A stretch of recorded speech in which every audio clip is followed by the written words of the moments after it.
Today we'll be making a Sci-Fi OC based on jellyfish. But actually that's a lie, because that's not a jellyfish. It's a siphonophore, and it's not one creature, it's many.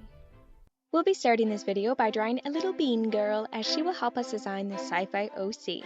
When I first started making this video, I was going to use a jellyfish as a reference point, but then I found siphonophores. The cool thing about them is that they are a bunch of clones living in a connected colony. The siphonophore I showed at the beginning is a Portuguese man-of-war, and if you are at all interested in ocean creatures, you've probably seen one of these before.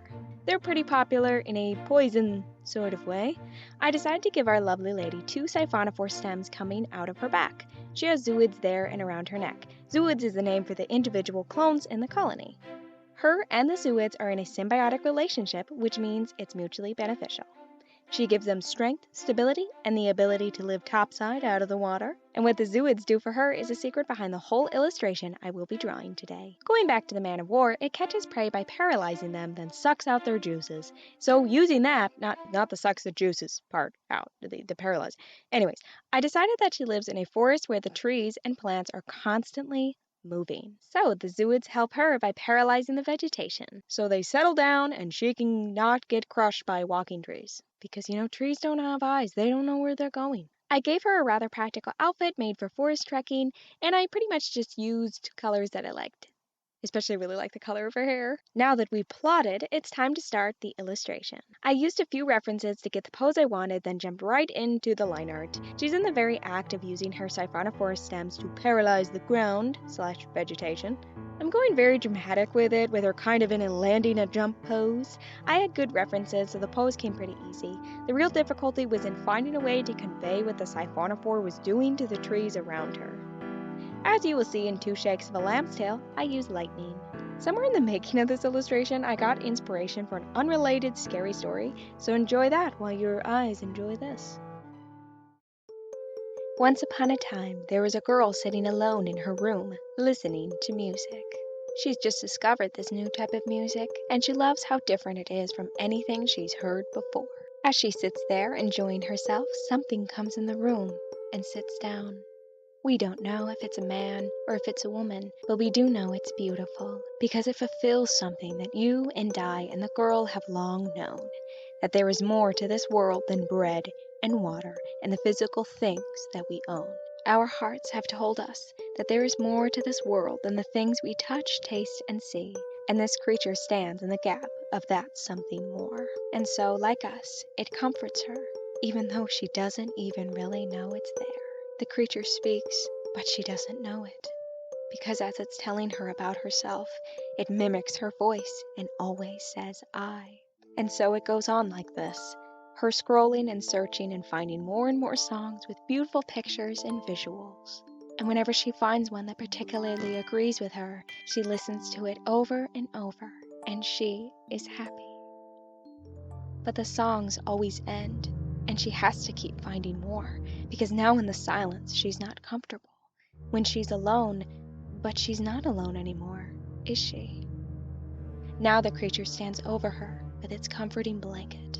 When she thinks about her unhappiness, her mind keeps going back to those songs, but the creature has given her 1,000 other reasons why she's unhappy, so why can't her mind just shut up? It comes to the point where she feels powerless, helpless, and an eerie sense comes over her that she's opened herself up to something, a door into cold space. The creature is quick to tell her it can't be shut again, and now it stands in front of her, and it's very nearly a part of her. The creature hates her so much, and desires her end so dearly, that it will use every artifice in its possession. But she will never see its impatience, nor will she see it smile as she weeps. Rather, will try to make her smile in the middle of her agony, so she can fall in love a little bit more with the poison she's ingesting. But the creature does not win, for at last, she embraces her survival instinct and closes the door she had inadvertently opened. It is in the wake of its departure that she finally realizes the creature had been there at all, and in hindsight she sees what it has done. And she realizes it wasn't really the music that was to blame, though it carried it, and it wasn't her, though she let it in. It was the adversary of old who walks to and fro on the earth, searching tirelessly for someone to devour. But he can only devour her if she lets him. The end.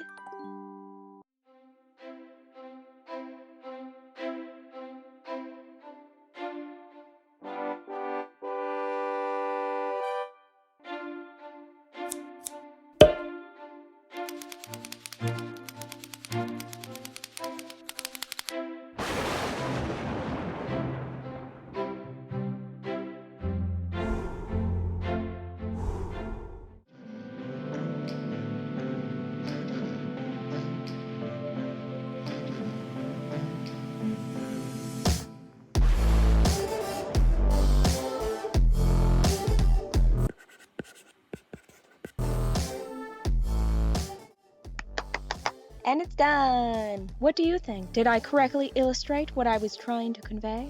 Do you like my ocean OC, Avanthi Adar? If you look up the meaning of Avanthi and look at her closely, I believe you'll think it fitting. I really went from the angle of what name would her mother choose the day she was born. Do I think too much about these things? After I finished this illustration, I went outside to take grainy videos of the moon and listen to the peaceful night sound.